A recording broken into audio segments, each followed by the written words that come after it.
And Mm-hmm. I know from working in a treatment center, there's people CPS involved and in treatment because they got caught with a DUI with their kids in the car and they're losing their rights with their children and they want to be a good mom or dad.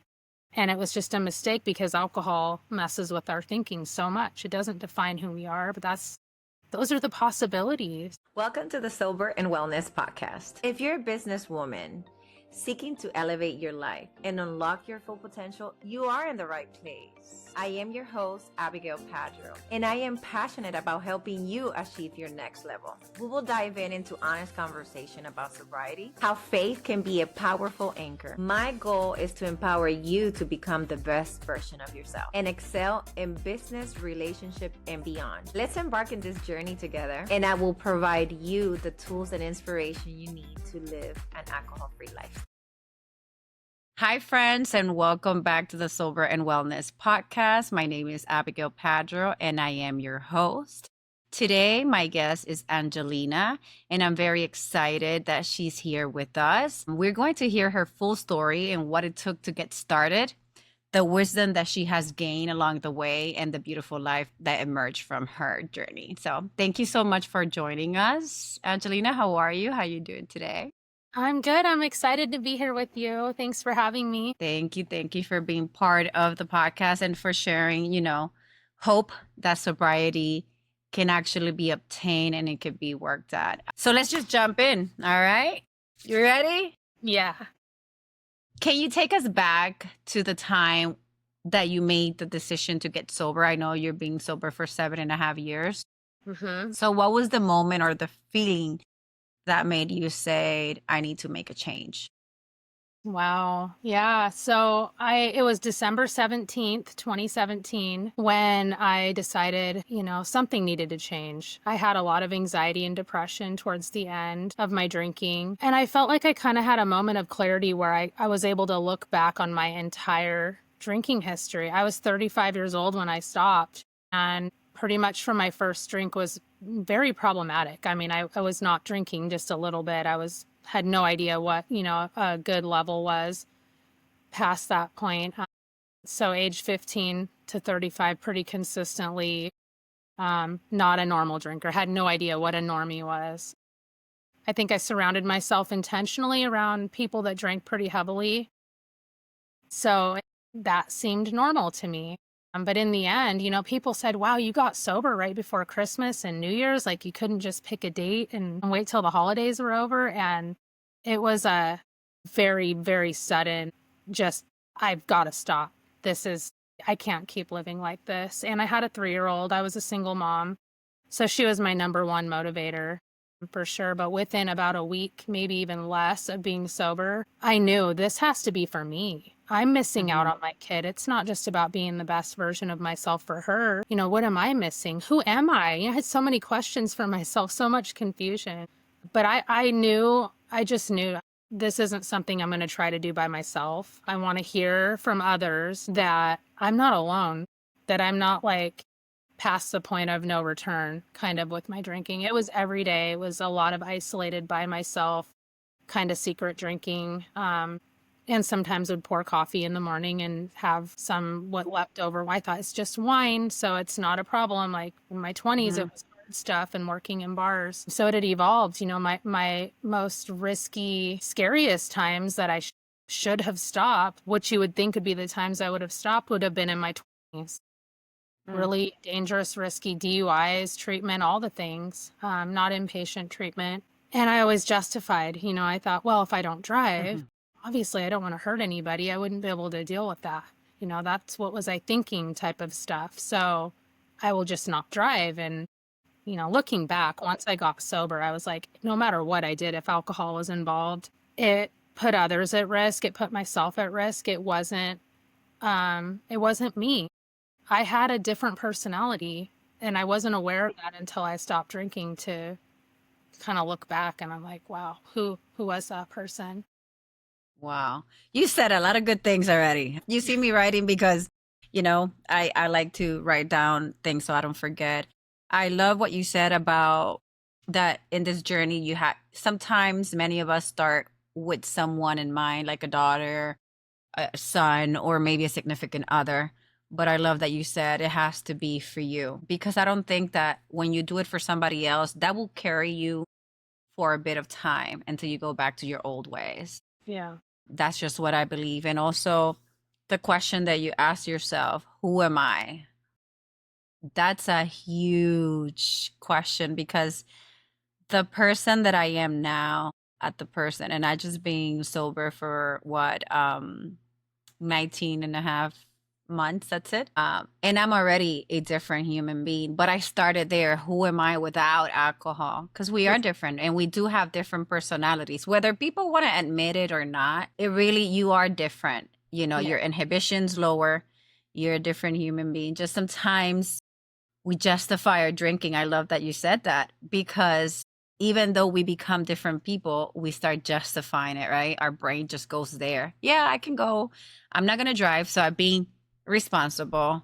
Hmm. But what about that blackout and you don't remember what you said, what you did? It Yeah. has consequences. So definitely, I love the personality factor as being one of the, I would say, the biggest thing that I have found, that when you start this journey, you tend to be like, I'm an extrovert, but I also have areas of like an introverted too. So I have a mixture. But now after a year and a half, I have found that I'm in a place where I talk to people. I want to talk to people, like have that conversation, really interested in knowing about them. But it took me a while, because at the beginning I didn't. I was Yeah. like, so another question that I have to ask you, it's like, what did your life look right before, like that specific moment that you made that decision? What were you hoping that it will be different?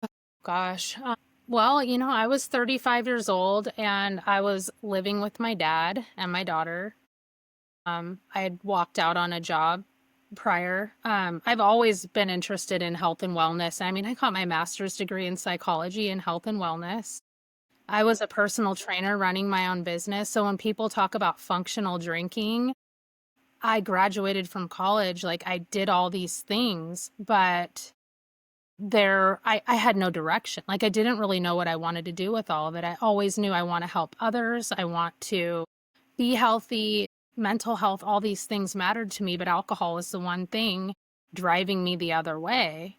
I could kind Mm, of put on this brave face or like this different side of myself to others, but then I would be drinking after and be like hungover, powering through, just in survival mode for so long. And I think that trying to find work, I'd worked in really low paying, like I worked as a weight loss like person in a chiropractic office, and I was not about that. I didn't believe in that. It was like ideal mm-hmm, protein type thing, and I thought I'm not happy here. This isn't what I want to do, and ended up just like walking out on the job. Things that if I was sober, I would have handled it differently.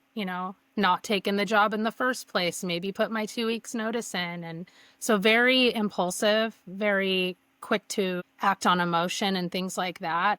So that weekend, my last drinking episode, I did not a violent person, but I hurt my hand. Like I punched something because I was just so angry and defeated with myself. And I had a cut on my hand, and my dad was just like trying to help me and bandage and mm-hmm. super supportive, not lecturing me. And I was like, had a lot to drink. And I was like, Dad, I'm doing this to myself. I don't want to be like this anymore. I just poured my heart out to him. And yeah, I'd been drinking, but he's like, I'm here for you. I'll support you. And he said, we got to get this hand looked at.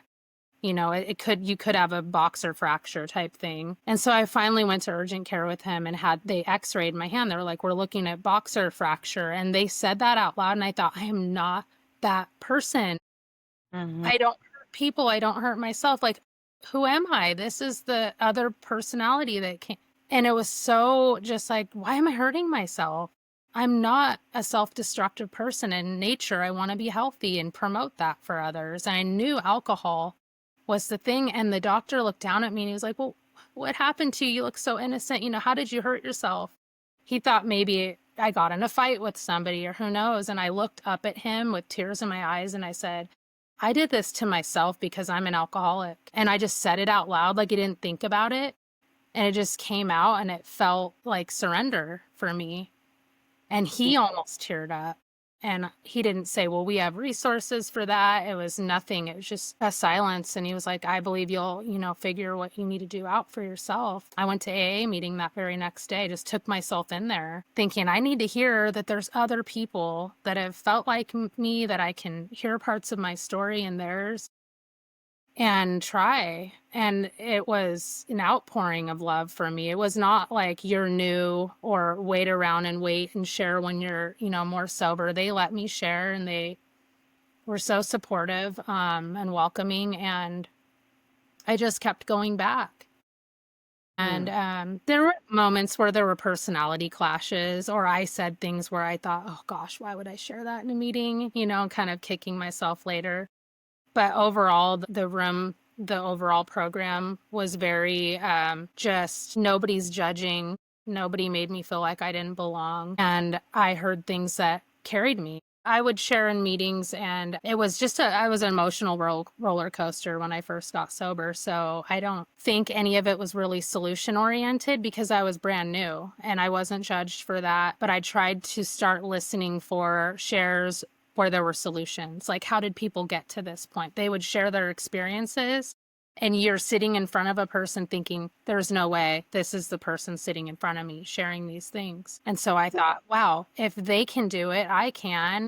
And some of the biggest things they said was like, don't think it's ever going to be different. Don't take that chance. Like, what if I could have cut back? What if I could have moderated? I wasn't taking that risk, because if I was to get honest with myself, 1 or 2 drinks would frustrate me. It would not be for me. That's not my personality. And I took a good hard look at my entire history, and I never had any moments of normal drinking in my life. Even when I said like, oh, I won't drink and drive, and so kept my car out of the equation, but I would walk home at 2 or 3 in the morning after working in a bar till closing, or finishing my shift drinking, and then walk through the most dangerous parts of downtown Seattle to my apartment on the other side of town by myself. Like, how I survived any of that. And that's just a fraction of what I survived. I've got lots of people I partied with or I lived with who are not alive to tell their story. And I'm thinking, why me? How did I make it through? So why would I trade that in? It didn't take long for me to see the 2 differences in my lives, like who I was sober and who I was prior. And there was nothing I was going to do to trade even my hardest days sober in for that. And I never relapsed. I never slipped. I feel bad. I don't share about that a lot as a reframe coach, because I mean, it's not everybody's story, but it's so many. It's an opportunity to learn something and grow. But somehow my first time quitting, and I'm 7.5 years going, and try not to get hung up on the time frame though. I always look at it as, we're all an arm length away from a drink. So just be using our tools and stuff. I think something that is very powerful is the shares. In my case, I've only done AA was one time, and that was like 2 or 3 months ago. I was going with a friend. And it was nice. There was nothing. I got the big book and everything, and I want to go back for the in-person aspect. There was a lot of nice people, and it was so welcoming. But the shares for me, they were in reframe. And it's true, when you start this journey, you don't want to feel alone. In my case, I don't call myself an alcoholic, or I don't like the labels, right? But listening to other people talk about it has made me realize I definitely had a bad relationship with alcohol. That's it. You got to be honest, because I can resonate with what you said. 1 or 2 drinks has never been my thing. It's just never. That's what I ask people. Like, you have to really sit down and ask yourself, are you that person? Because I've seen it, that they can have 1 drink and they don't even finish the 1 drink. And the other hand, I'm the other person that it's looking at their drink, why they're not drinking when I'm drinking mine. You know what I mean? Yeah. So I think the first step is to realize, okay, what kind of drinker you are.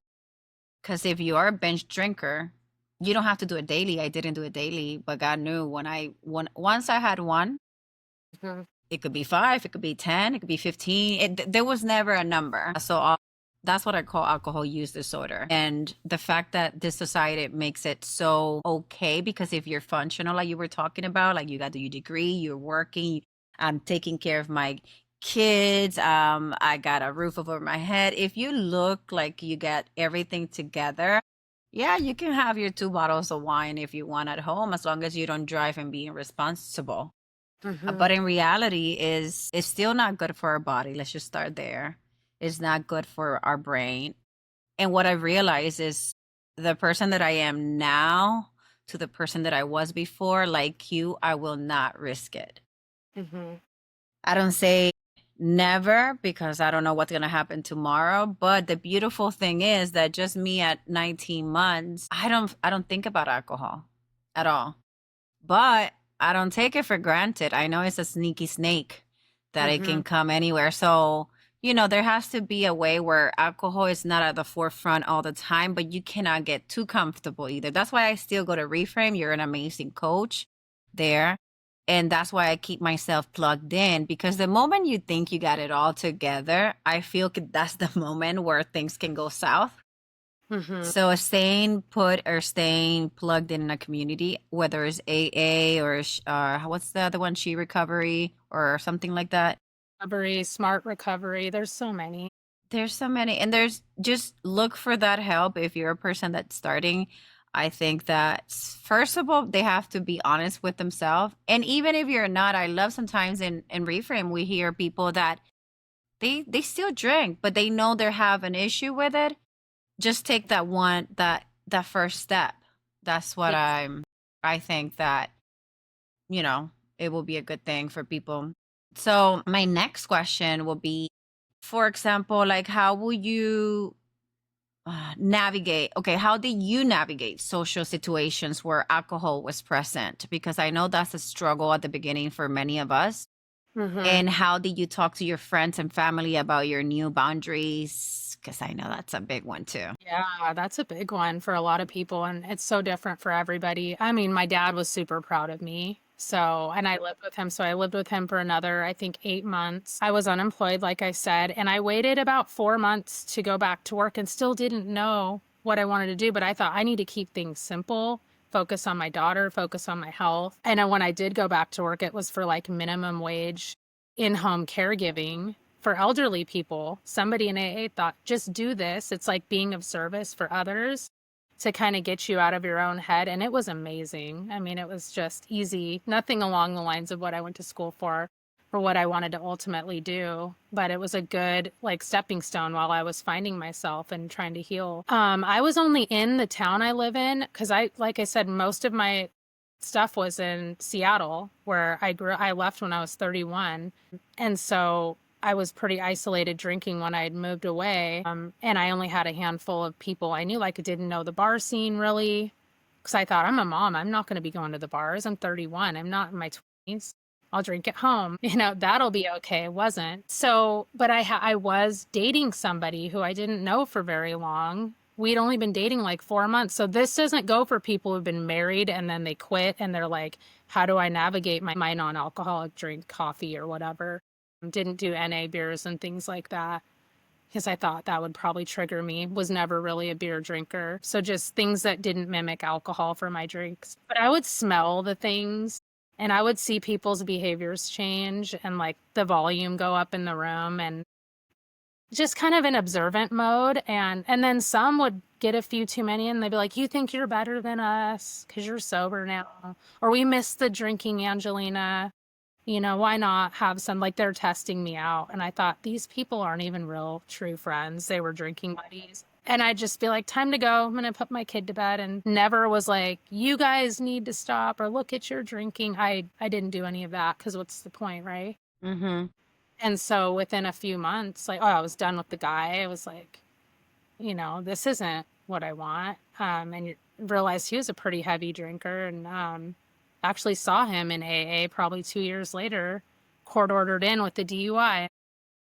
Didn't say anything or make a big deal. I didn't want him to feel uncomfortable, but I just thought I could see it coming, headed that way. But in my recovery program, and I mean just my beliefs, you don't ever like say Mm-hmm. somebody has a problem or what they are, what their drinking is. It's not my place. And I always have lots of grace for people trying to figure that out. Like you said, we don't, people in Reframe and wherever the community is and our peers, they could be still drinking and not know they have a problem yet, or more to be revealed, right? But for me, I knew I had a problem for a long time and didn't care enough or didn't have it in me to think, well, you deserve better.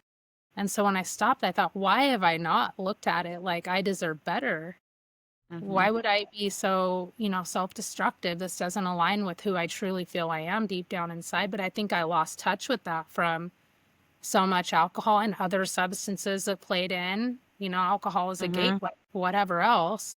So that just, you lose sight of who you really are when all of that's in your way. Yeah, absolutely. It's so true. I wanted to say that true friends, what you said, that's really important, because if someone tells you like, we miss the drinking, Angelina, or you think you're better than us, usually we already know in this journey that it's usually a problem that they have with their own drinking. They're looking at themselves and they're questioning, like, let me explain this better. So it's, for me, it's like the mirror effect. When you stop drinking, you show them if they have any sort of issue with alcohol, because like you said, I also do that. I don't judge anybody in whatever stage they're in if they're drinking it. Like, I didn't become now the sober fairy, hey, why are it's questioning everybody's drinking behavior, or the goddess in sobriety. Some people do get that kind of, but that's not my personality. But I have to say, in my story, all of my friends, not even one has questioned me. They've all said, you know what, you're doing good. I've seen the change for the better. Keep going. Like, I was amazed because with some of them, they were my drinking buddies, and some of them, they still drink, and that's not a problem. Another thing that you said that I like is not being aligned with who we are. That really happened to me. I think that before this journey, I didn't even have my values in check. Yeah. Like, you will ask me that and I will say God, family, but not really thinking about the order, or why are those my values? Are they my values, or are they my parents' values? Like, I think that alcohol desensitizes you from even what you want in life. And I think when we start this journey, that's why it's so hard at the beginning, is because you're trying to find yourself. You're trying to find the values. You're trying to figure it out who you are with this substance that lowers your inhibitions, right? And all that work is tough. I remember I would get bored. Like, the first 4 months, boredom was a thing. Like, in reality, I still went out with friends, but the moment that I started to see that the room started getting loud, people start getting out of like their normal self, and they start flirting, that's the moment that I'd be like, yeah, it was great to see you. Love you all. Goodbye. Because we no longer have that threshold. Yeah. They start repeating themselves. And I did that. I say, because I was one of them. And I'm like, holy smokes, I was that person. Yeah. If you put a camera in my old self, like, True TV or Real TV or something like that, oh, we have a show. And in my drinking days, I would have said, you got to have a reality show following me around. Like, I prided myself on that. And I look back at that's not okay. What was and I was so proud that I always said it. For whatever reason, alcohol is different for everybody, right? I was that person that I could take large amount of alcohol without blacking out, let's say. Not without getting drunk. I will get tipsy drunk. And most of the time, I will handle it. And when I mean handling it, is that I didn't make a show, I didn't fall, I didn't throw up, I didn't go through the streams. Yeah. And I was so proud of that. I used to say, I can outdrink any man. And I was proud of that. Yeah. Like, yeah, you don't fool me. Like, if you're going to think and most of the time, the funny thing was, they will get really drunk. I was not a cheap date because I could drink for a long time. But yes, it's true. We're not We're not aligned. And another thing that it's really important when I heard you talk about is the people in this community, our peers, or the person that are walking this with us, how they don't judge us. Like, for example, I just heard somebody, one of my friends, and he's been in the alcohol-free track, but he went to a vacation and he drank, and then he came back and he was again to 100 and something days alcohol free, and he just went somewhere and he had a couple of drinks, very, under control. I was listening to him share and I said, you know what? I can respect that. You see what I mean? I'm not judging like, oh my God, you're going back to drinking. No, he's putting boundaries. He's saying, I'm not going to go back to drinking to this, like when I'm mad, or I'm not going to have this one specific alcohol because I know where it gets me. So everybody just have different paths. I just think that giving yourself the opportunity to know who you are with alcohol is priceless. Absolutely. Yeah. And it doesn't help to project ourselves onto other people. Everybody's different. And I mean, I wouldn't be a coach if I did that, because I have clients on the cutback track and, everything imaginable. And we have to remember with our friends in any environment that our journey is not the same as anybody else's. Everybody's different. And I try to remind people of that too. Like if I was to share, well, I didn't have a slip and here I am. So don't look at that like I deserve trophies or. And I've had people say, what's the secret? How did you do? Like, my life is different than others. I mean, I kind of had to go through some painful things in my life to look back and have that evidence. And that's the thing is I don't forget what the evidence was before. And then also plenty of people do start drinking again, and some back to just, it's worse than ever, right on the first day. Others, it's a slower progression. And they'll lead right back to how it was. But almost every story I hear of people really trying to stay sober as a lifestyle, when they do slip up, it's harder to get back on track. And I'm thinking, man, my first year was hard. I was crying and laughing and sleeping and not sleeping and all the things. And I thought, and getting to know who I was, I don't want to go through that. Or what if I drank and I never made it back? It's not. So that's why just the stubborn side of me, like, there's no way. And like you said earlier, I don't think about it now. I've had plenty of big, stressful life changes. I mean, I got married. I had a kid in COVID. I've had job changes, like lots of big things. And none of it, the good, the celebratory, the sad, none of it was ever did I think about, a drink would be great. It just doesn't occur to me. It's a freedom that I can't really put into words. Yeah, you made me think about the time I started in Quebec. I did, and because I said, well, I can stop whenever I want. So let's do a 30-day challenge. So I did a 45 days. Then I was learning about the neuroscience, and I really submerged myself in that kind of content, which helps a lot because once you know something, you cannot undo it. So I went back. I said, okay, well, I did it and I did 15 more days. So let's go back, to drink sometimes. And it was around like a July 4th. I still remember it was May 2nd, 2023 when I started this journey. And then in July 4th, I went back to a friend's barbecue and stuff like that to get together, and I had some drinks. But I couldn't take that little voice. Like, you really don't need this. Do you remember how you felt and the good things about it, right? And then I decided I'm not drinking anymore. Like, I made that choice, which it was scary. I started a sober page in my Instagram. I said, I'm going to make this a reality because I need to stay myself accountable. So that was a way. But then something happened, a situation in my life that I was not strong enough or committed enough, I guess. So when that happened, I went back. I went to Olive Garden Olive Garden. I don't know why I went to Olive Garden, but that's the place that I chose. It was close to my house. And I ordered a bottle of wine, not even a glass. I ordered the bottle. And that night I knew I was going to drink, and I drank the whole night. Then that went on for 2 months. So that was my first real try, like to say alcohol free, not the first time cutback, then the first try. Then I went through that hoop.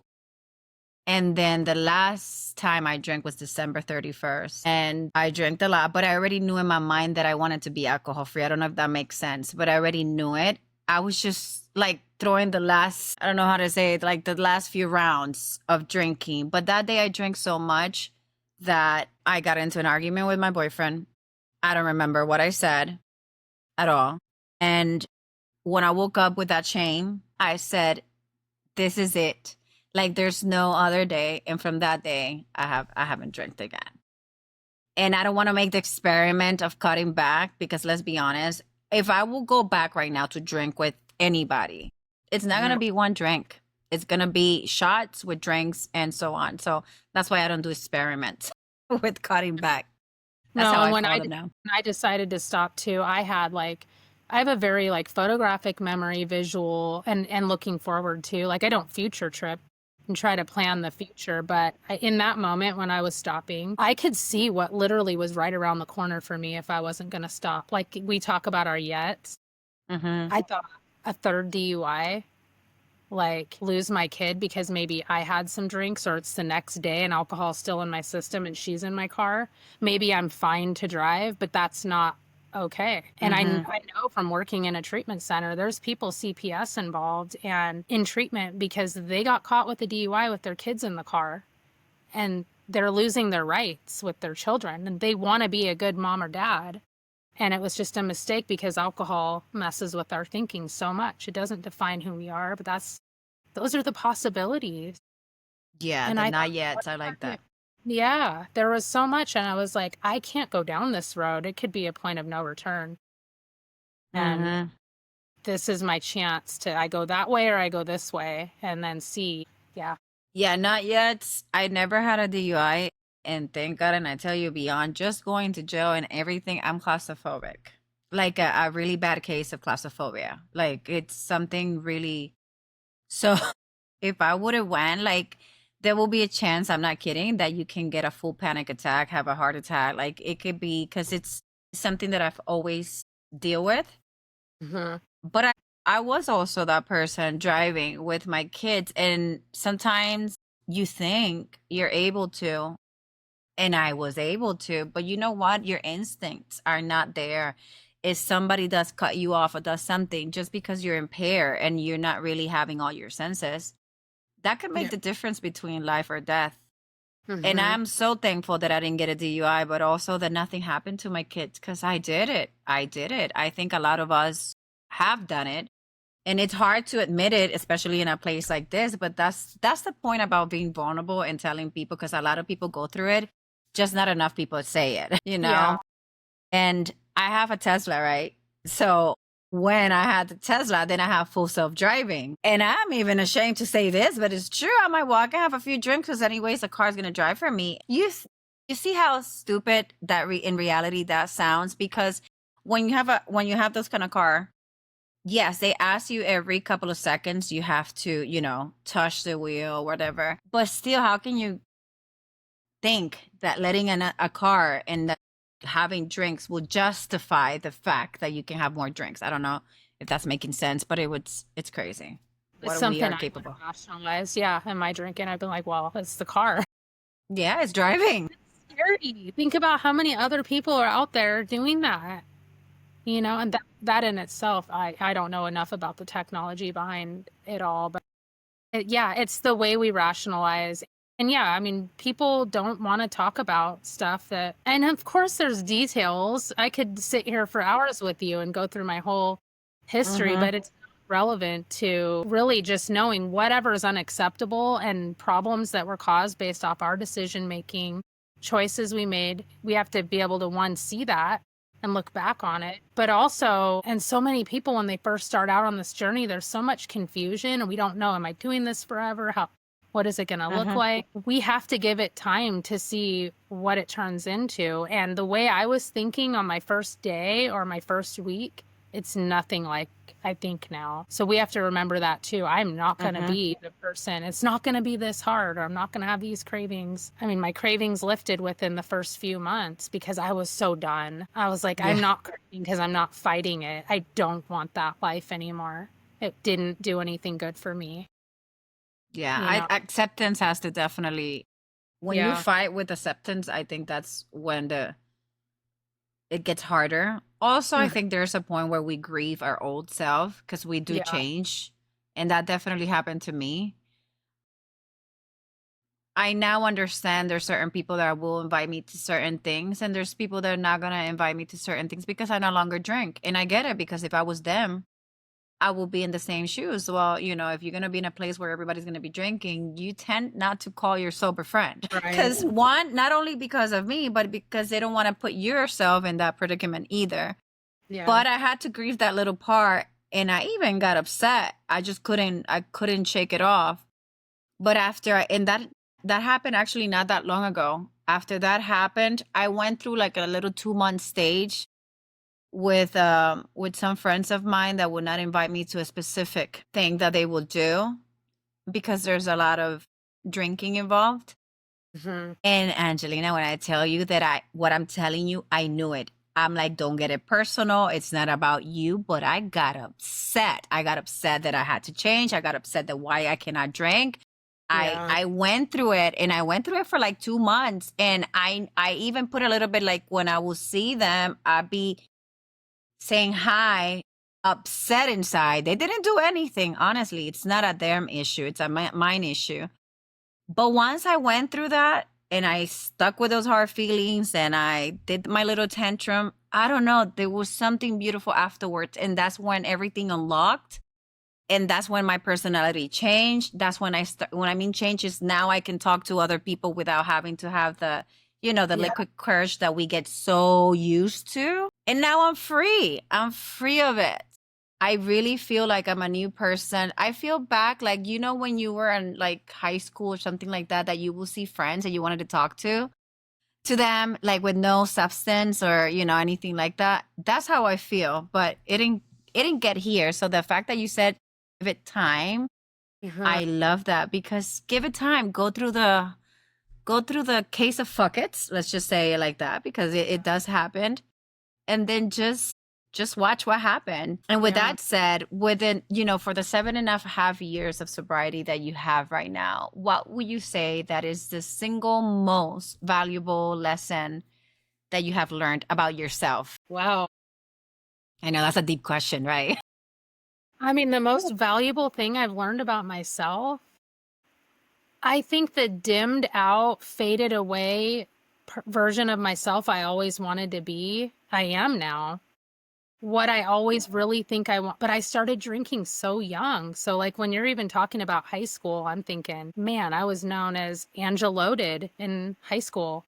Mm. I did my senior project on chemical dependency, and now that's not the technical term anymore, but I did it as like a joke because I knew so many people that drank and, smoked weed and stuff. And they were like, wow, the biggest drunk in the school is like doing her senior project on alcohol use disorder, basically. So, but, with so smart in school and loved fitness and wanted to help people. And I mean, even as a little kid, wanted to be a veterinarian, wanted to be a doctor because I wanted to heal others, help with healing. And so get all the substances and all of that chaos out of my way, me in my own way for so long. I'm finally able to be my true version of me where I can see clarity and like see what it is to help others, being humble, not being judgmental, being open-minded towards others, having compassion. Someone says something really mean or hurtful, it's like they're struggling with their thing. Like if I saw that in AA or even playing softball, I play on a women's league and there's drinking and stuff, but there was a gal on another team who was struggling and had gotten, I think, went to inpatient, and people are like, wow, she doesn't look right, and kind of whispering and not full on gossip. But I had so much compassion, even though she was kind of being made fun of. And I thought, man, I feel for her because I know what it feels like to be at a low point like that. So I think the most valuable thing is being able to get outside of myself because I was so self-centered in my addiction without realizing it for so long was all about me. I was the ringleader. I ran the parties, had the ideas to do the risky things and have everyone along with me trying to be the life, that extroverted thing you're talking about. Now I take peace in my solitude too. I don't have too much going on, but I had And that that's off okay. side. My daughter, my 11-year-old, we were on a vacation. She was like, how are you just talking to random people in the hot tub? It was like another mom. And anywhere we go, and it just feels natural because I'm myself and I'm comfortable. And if they're easy to talk to, I think that's a natural part of me. But with alcohol, it was like such a fake, alcohol fueled thing. And then I would misunderstand people, or it would get argumentative, or it would get too exciting. And then you're forgetting, like, it's not real. So now I get to see what true beauty in the world is. And it sounds so like cliche and like a storybook, but I can look at my things out in nature or animals on the street when I'm walking, and I would have never noticed that stuff before or cared. Now it's like little things. Life goes by way too fast. But And it's I'm so thinking, true what you said right now that you start looking, it's not cliche. I feel the same way. But one thing that just stood out now that you're saying that you were drinking since you were even in high school, basically your identity was built with drinks. yeah, So the moment that you stopped, that's like starting to build your true self, but the one that you really don't know. yeah. Yeah, because people say they want to get back to their old self. I didn't have that experience. Yeah, that's what I'm saying. For you, you were like, okay, now I'm gonna get to know myself, and who am I without Yeah, alcohol? I think that's amazing story right there, because a lot of people are trying, like you said, they're trying to get back to what they were, so they yeah, have a point of reference. yeah, But maybe for you, you don't. I mean, I imagine when you were a little kid, but little kid, it's a different. yeah, We get little pieces from there. right. Wow, that's this. I mean, I love everything that you said. So if you could go back and give yourself the 1 year sober self a single piece of advice in that first year, what would that be? As far to stay in the journey, you know what I mean? I think I would go back to that version of myself and tell me, stop beating yourself up so hard. And you don't have to be all better right now. Towards the end of that year, I started to get that. But for a lot of it, I just wanted to be better. I wanted sobriety, and I wanted to move past everything from the past, let go of things, accept things. But it's a process. It takes time. And I didn't drink through any of it. That's the hardest part. So if I could go back and say, take a deep breath, take it slower, and give yourself some love rather than criticism. Mm. Because we talk so much about mirror work and self-love and all. That's new to me in Reframe, because there was some parallels with that in my recovery program. I mean, a lot of it, but it wasn't that like give yourself a hug type of thing. It was more of I did step work, so learning what was my part in things, and then seeing that as a way to let go of resentment. So it had to do with other people too, but I was so hard on myself. Mm-hmm. It was like, get better now, be the best mom that you could possibly be. And I still do that. I struggle. I'm like, I'm not doing enough. My husband's like, you do so much for our kids, like sports and pitching. And I'm constantly. And then with the 4-year-old, well, she just turned 5. But Oh. then I'm like, but maybe I didn't give him enough like hugs and like cuddles, and it was too much activity, like that hypervigilance. I think that's just my personality. So I have to remind myself even now, all these years sober, like, you take it easy on yourself. You're doing enough. So Yes, expectations, and it's a mhm. hard. I can so resonate with what you said so much. That hypervigilance, that you always want to be the best of everything, and am I doing enough? And that's exhausting, whether you're drinking or not. But in self love, it's easier said than done, right? But Yeah. that has been something that I have done throughout this journey, because I've done so much healing, and I know that I'm still in the process. I went through a divorce. I mean, Jesus, divorce are just one of the most painful things that I've gone through, just because we had kiddos and all of that. And I will tell you that I did use alcohol when I was in the middle of the divorce. That was my crutch. And it's like that saying that we say a lot, alcohol works until it didn't, right? And it didn't. And all the healing that I has come about, like I remember I was my fourth, I mentioned my 4th month because I don't know, for whatever reason, that was like a milestone. Now that I think about it, I was Yeah. driving, I started crying. I was not a I used to say I will pride myself that I'm not an emotional girl. Like, they say women's are emotional. I was so full of bullshit. It was more that I was numbing all of my emotions. That's Yeah. different. You see, numbing is not the same at not having them. I didn't allow myself to get there, but yeah, with a glass in my hand. Now, when Mm-hmm. I took all that off, I don't know what happened. All of those emotions came running, and it's like the gates floated, and I just started like I felt the pain that I might cause in my ex-husband, which everything is not my fault, but I take full responsibility of my part, and I feel that pain. And it was painful. And so many other things, childhood stuff that you don't think about. It's amazing how I use alcohol for numbing Mm-hmm. besides celebration and everything else that we use it for. But sobriety has led to giving myself that self love as part of, okay, you have unresolved issues that you have never wanted to look at, but they're there. You Yeah. cannot keep putting that little band aid because that band aid has been causing you so many things. Right. So I love your story. I love that you were able to do it in 1 year, like the first time, and let's go. You see, people, it is possible to do it that way. It's not everybody's case, but I've heard it, and it's amazing to hear that that is possible. So we are coming to the end of our podcast, and I always close the podcast with, for the person that is listening right now, who is maybe at the beginning of their journey or maybe is struggling to get there, final message of hope or encouragement would you like to share with them? Honestly, as long as you're not giving up on yourself and you see that this is what you want, don't get hung up on like how many days, measurements, things like the day one again, like that. It can be so defeating. Get with your people, find your connections, no matter what the community that's just so key. I know people probably do this on their own, but like you said earlier too, it doesn't, we can easily justify, but we need to have like-minded individuals who are on this journey with you. Don't do this alone. Don't isolate.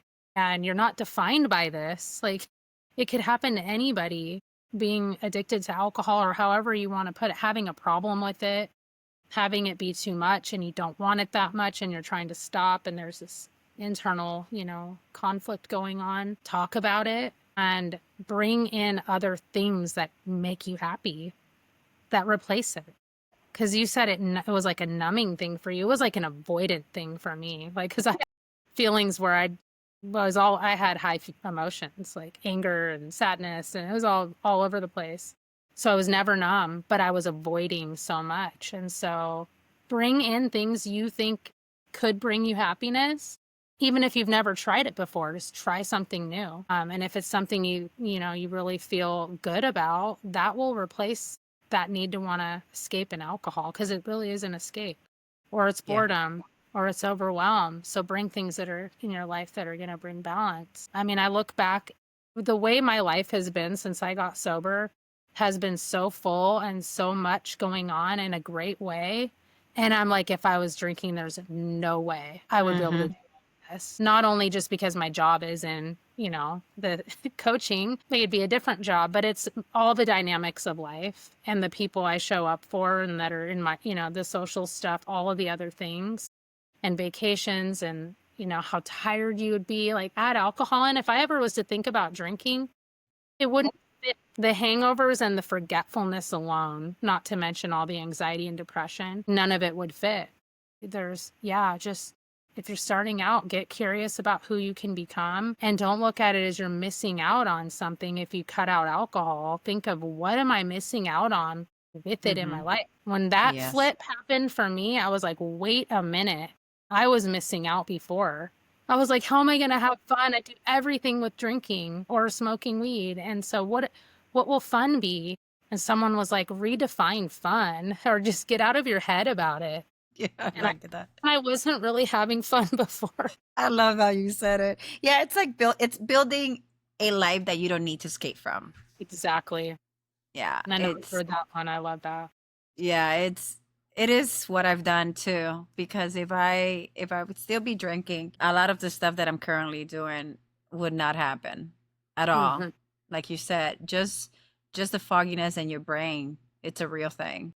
The way you forget things. I mean, we live in a time where we're bombarded for our attention so hard that it is hard, even sober, just to remember everything, adding alcohol. But I want to say thank you so much, Angelina, for coming. It really has been a great episode, and sharing our stories can help, even if it's just one person. I think we're doing the job. I mean, you're doing amazing in Reframe as a coach, and you help so many of us. So I always tell people, look for your community. Don't do this alone.